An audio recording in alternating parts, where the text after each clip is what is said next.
Okay, so one of you requested that I make a video about my experience tapering meds, what it's like to taper medication, how I did it, some of the strategies, etc. So TLDR, I was hospitalized 4 times for psychosis. I was put on 6 medications. I took dozens. I saw dozens of treatment centers all over the country. I used metabolic therapies, diet, exercise, sleep to pretty much cure myself. Now everything's fine. I can work. I live on my own. Tapering meds is gnarly. Tapering meds is not easy. It's can be horrific. And so I'll share some of the things I've been through, my experience, and also some strategies I've used. Advice, my history. 2019 to 2020, I was on 5 medications at the time. I started cross-tapering Ativan to Valium, a benzodiazepine, to try to get off it because it has a longer half-life, so we thought that would be easier. I was taking Valium 5 times a day in 2020, just to try to like even it out, to make it even in my system. I went on a ketogenic diet in 2021, which was the key for me. That was critical, and I was tapering off Valium. I finally got off Valium in 2021. In the spring of 2022, I dropped olanzapine from 5 to 2.5. Over the course of about 3 months, that was challenging. In 2023, I got off lithium, 1400. That was actually an easy one. And then finally, this last year has been dropping my olanzapine from 2.5 to 1.7, as well as dropping a quetro carbamazepine, which is an anticonvulsant, which has been the worst. Well, benzo and this one, the worst withdrawal experiences I've ever had. TLDR, I've tapered a lot of meds. It's been really hard, and I've done a lot of this. So I know I've been through years of it, and I've developed some strategies about how to make it easier. It's not going to be easy. Okay, advice. God, I don't like giving advice.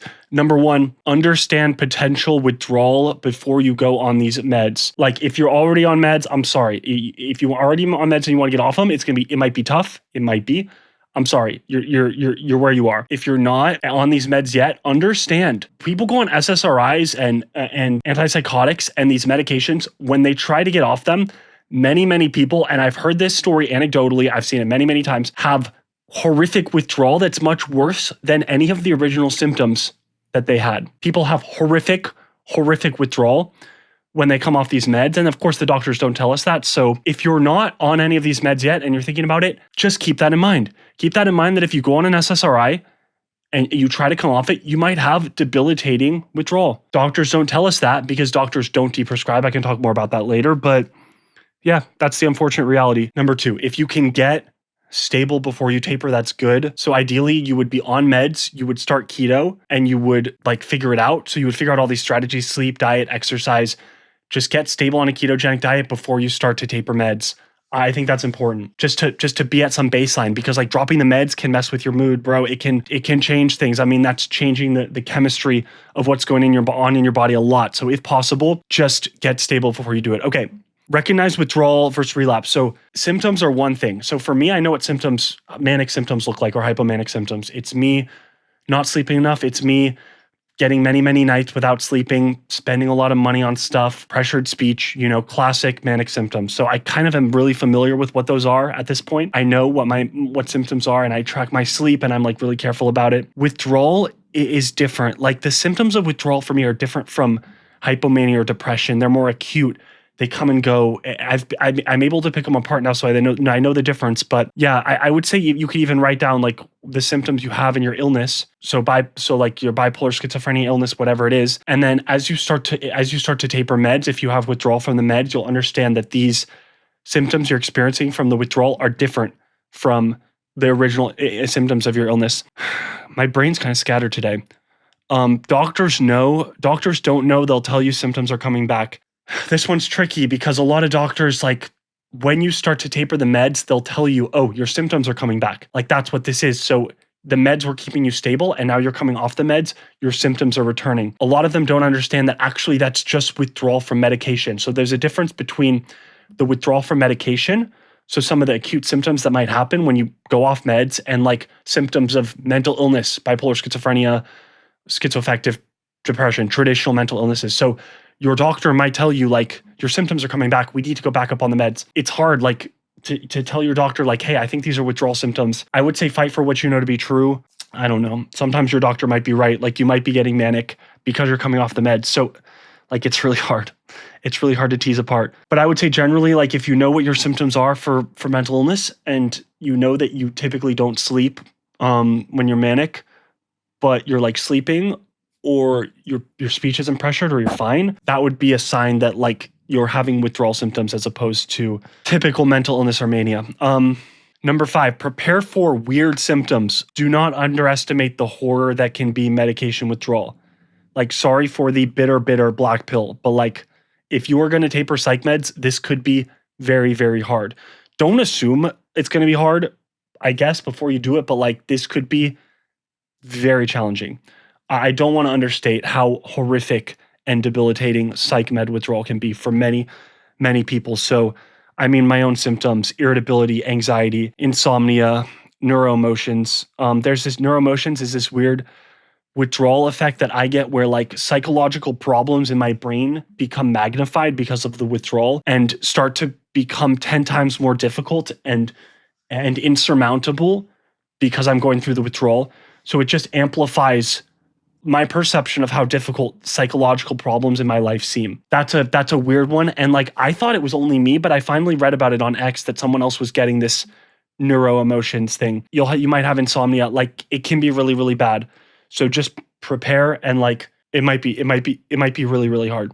Do all the good stuff. So keto diet, exercise, good sleep, no drugs or nicotine. That's all like beyond important. I think just keeping as many variables as consistent as possible during the taper is important. Just like lifestyle variables, just to identify, like, is it actually the withdrawal that's causing me? And that's even been part of my own journey in the last year, is like keeping my diet consistent, keeping the sleep good. I've even realized that, like, and my mom was talking to some psychiatrist about this the other day, that actually eating extensive amounts of protein can suck the anticonvulsant medication away from my brain and make it more difficult to taper. And so like, I started eating moderate protein, and that seemed to help a lot. It's still kind of unclear for me, but what is exactly causing what? But like, keeping as much stuff as consistent as possible during the taper is huge.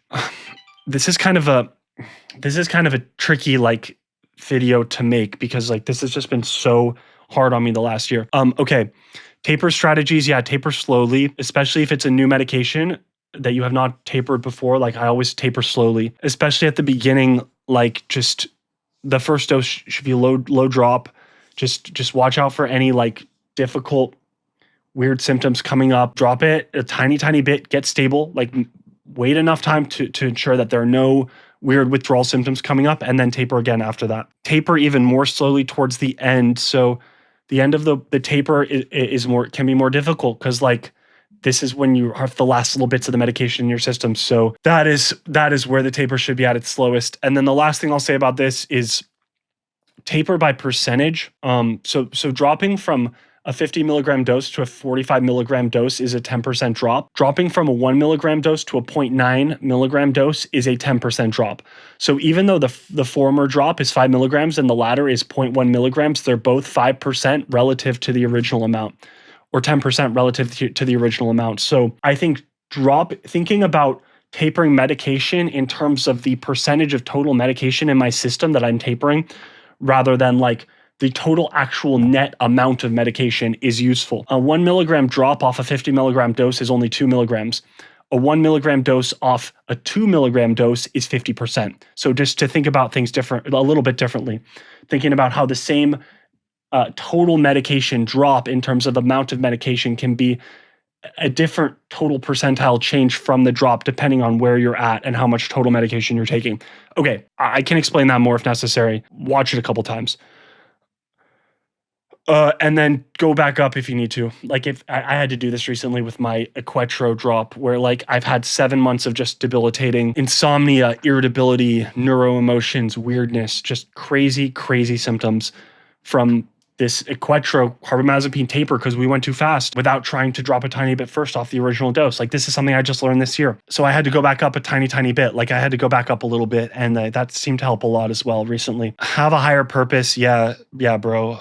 Have a reason to get through it. I mean, you got to have something to get you through. You got to have a why. Like, you've got to have a reason to power through, because it could be gnarly, especially if you're on like 4 or 5 psych meds. Get off all this shit, bro. 6-year journey for me. I'm going to be off them at some point, and I'm probably taking like 1/20th, 1/30th of the medication total amount I was taking like 5 years ago it has been hard. Life is good. Like it comes and goes, but like it's been really hard. Yeah. So have a reason to get through it. God, family, your kids, posterity. I don't know. My personal favorite mental reframes for this are like, number one, instead of being a goddamn soft kid raised in the burbs with everything handed to me with just an easy life, I got dealt a bit of a shit card and now I have to figure it out. And that's like character building. And so I'm actually grateful for that, like to have gone through this, to develop strength of character by going through some adversity, because like I would not have gone through real adversity had this not happened. So that's a useful positive reframe for me. Number two, I can help others with this. I'm in a position now where I can help people get through med withdrawal and tapering antipsychotic meds, SSRIs, like psych meds. I know this game. I've been in this game many, many years. I know the tricks. I know the symptoms. I know the things that can happen. I know how hard it can be. I'm starting to understand the mental strategies of what it takes to push through, how to push through, the spiritual component to this, which is like massive. And I'll keep talking about that because I believe in it. But having a higher purpose is so important. Okay, so just to summarize, understand withdrawal before you go on these meds. Be stable before you start to taper if possible. Oh, and taper each one med at a time. I mean, yeah, there's some discussion about this. I personally taper one medication at a time. Recognize withdrawal symptoms versus illness relapse symptoms. If doctors don't know, they won't tell you. They'll tell you your symptoms are coming back. They might, even though it's acute withdrawal. So try to tease out withdrawal symptoms versus like symptoms of your illness. Prepare for weirdness. Don't underestimate this foe that you're going to face, that you might face. It might be easy. It might not. It depends on the person and the medication. Like me, irritability, insomnia, neuroemotions, frustration. Like life is good, right? I'm stable. I don't have manic episodes, but it's hard. Do all the good stuff. Keto, exercise, get good sleep. Don't do drugs, nicotine, hang out with friends, be with people, be outside, walk around, get sunlight. Do that shit. I'm getting emotional just making this video. Do all that. Keep everything as consistent as possible. And for the taper strategies, go slowly and taper back up, taper by percentage and go up if necessary. Go slower towards the end and then have a higher purpose. Have a reason to get through it and do one med at a time. So yeah, I mean, there's a bigger story here with my journey. Like my journey tapering meds, I'm so fortunate I found ketogenic diet, metabolic therapies that I'm able to do this and get off meds, be able to do this safely. Like watch for symptoms when you're tapering. Like they might come back, even if you're doing keto, like this has happened for me. I'm lucky to have been able to do this with minimal hypomania and like continue to work, have a great job, great relationships, friendships, good sleep, be able to read books and do good things and be outside and not go crazy spending money and just be responsible and take care of all my affairs. And like, that's good.